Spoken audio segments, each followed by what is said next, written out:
Assalamualaikum rekan-rekan semuanya. Saya perwakilan dari kelompok 2 Latsar CPNS 2021 Kabupaten Ciamis, gelombang 2 angkatan 4 akan memaparkan analisis isu kontemporer.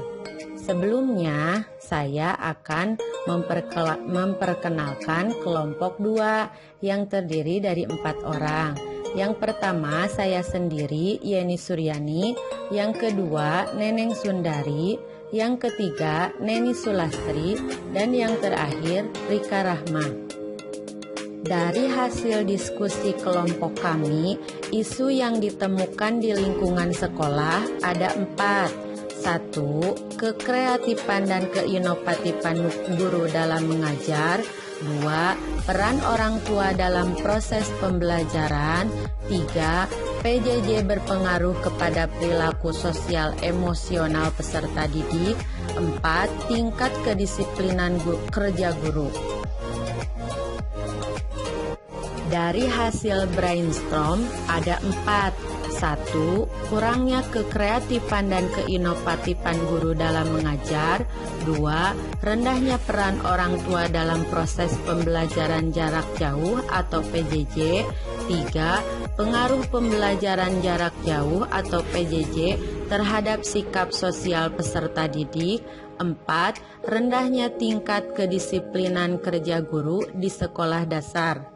Untuk memilih isu, kami menggunakan teknik AKPL. Dari isu yang pertama, kurangnya kekreatifan dan keinovatifan guru dalam mengajar. Aktual, ya. Problematika, tidak. Kelayakan, ya. Kehalayakan, tidak. Kesimpulannya, tidak. Yang kedua, rendahnya peran orang tua dalam proses pembelajaran jarak jauh atau PJJ. Aktual, ya. Problematika, ya. Kelayakan, ya. Kehalayakan, ya. Kesimpulannya, ya. Yang ketiga, pengaruh pembelajaran jarak jauh atau PJJ terhadap sikap sosial peserta didik. Aktual, ya. Problematika, ya. Kelayakan, ya. Kehalayakan, ya. Kesimpulannya, ya. Keempat, rendahnya tingkat kedisiplinan kerja guru di sekolah dasar. Aktual, ya. Problematika, tidak. Kelayakan, ya. Kehalayakan, tidak. Kesimpulannya, tidak. Isu terpilih, pandemi COVID-19 berdampak pada semua bidang termasuk pendidikan. Karena itu, pemerintah melakukan beberapa kebijakan terkait hal tersebut. Salah satu kebijakan pemerintah dalam bidang pendidikan yakni dengan pembelajaran dilakukan secara daring, serta tidak memperbolehkan siswanya tatap muka di sekolah, melainkan dilakukan di rumah saja. Karena belajar secara online atau daring bersama orang tua atau anggota keluarga yang lain, peserta didik tidak dapat bertemu dengan teman-teman sekelasnya yang hampir setiap hari bertemu untuk bersosialisasi satu dengan yang lainnya. Padahal dalam proses bersosialisasi, seorang belajar tingkah laku, kebiasaan, serta pola-pola kebudayaan lainnya, juga keterampilan-keterampilan sosial seperti bahasa, bergaul, berpakaian, cara makan, dan sebagainya. Dari data Kemenkes, Fidiansah, Antara dan Prima 2020 menyatakan bahwa dampak sosial peserta didik dari pembelajaran daring cukup mengkhawatirkan. Di antaranya adalah peserta didik merasa bosan karena selalu berada di dalam rumah. Peserta didik merasa rindu ingin bertemu dengan teman-temannya dan gurunya. Selain hal di atas, dampak pembelajaran dari akibat COVID-19 yaitu sering terjadi kekerasan verbal kepada peserta didik yang tidak disadari berasal dari bentuk ucapan orang tua ketika mendampingi peserta didik dalam proses belajarnya, baik yang bersifat mengancam, menekan, dan menakuti serta menghina. Namun, terkadang orang tua seringkali tidak sengaja mengucapkan ucapan demikian. Hal ini akan memiliki dampak jangka panjang terhadap perasaan peserta didik dan dapat mempengaruhi citra diri peserta didik.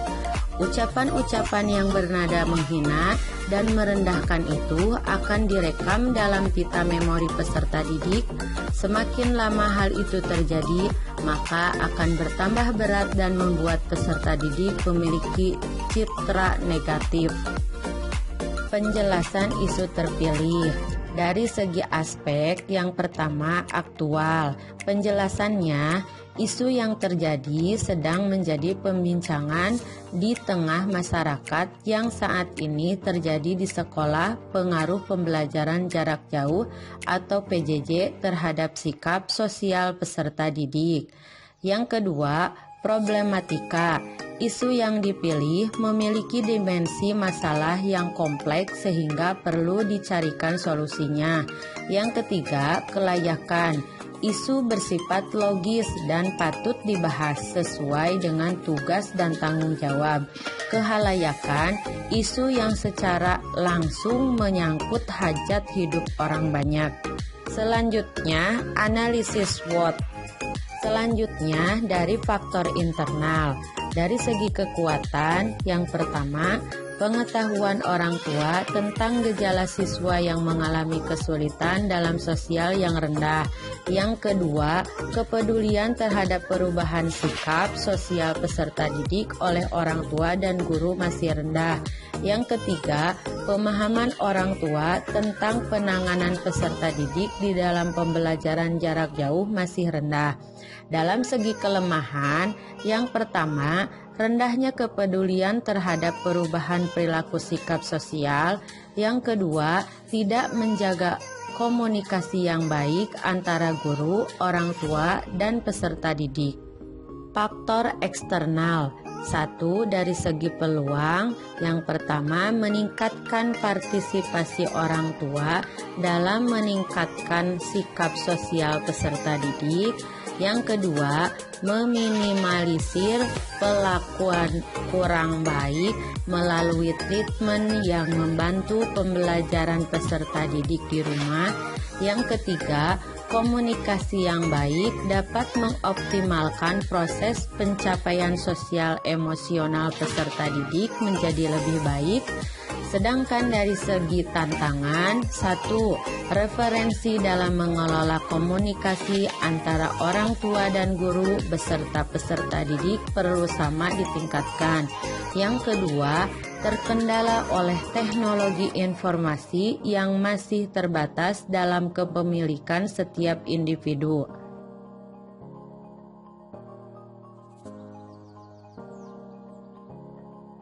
Rekomendasi strategi penyelesaian masalah. Akar masalah. 1. Peserta didik yang kurang bersosialisasi. Rekomendasi strateginya, perkembangan sosial yang optimal diperoleh dari respon sosial yang sehat dan kesempatan yang diberikan kepada peserta didik untuk mengembangkan konsep diri yang positif. Salah satunya adalah aktifnya peran peserta orang tua untuk memfasilitasi aktivitas sosial peserta didik selama masa pembelajaran jarak jauh berlangsung. Yang kedua, emosi peserta didik yang terkadang merasa bosan. Cara mengatasi rasa bosan setiap peserta didik berbeda-beda, tergantung bagaimana peserta didik tersebut menyikapi dan menangani rasa bosan. Tentunya kedua hal tersebut berdampak secara optimal dengan sinergitas daya dukung yang mumpuni dengan cara komunikasi segitiga antara peserta didik, orang tua, dan guru, sehingga akan terbentuknya pemahaman yang cukup dalam mengatasi permasalahan tersebut. Yang ketiga, peserta didik mengalami kekerasan verbal dalam proses pembelajaran.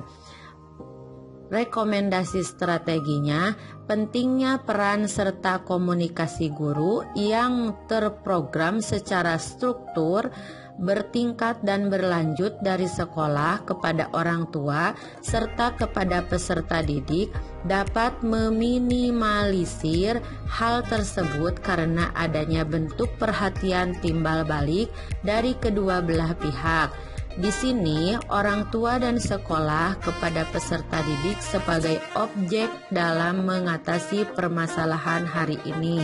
Terima kasih, semoga bermanfaat. Dan mohon maaf ya apabila masih banyak kekurangannya. Wassalamualaikum warahmatullahi wabarakatuh.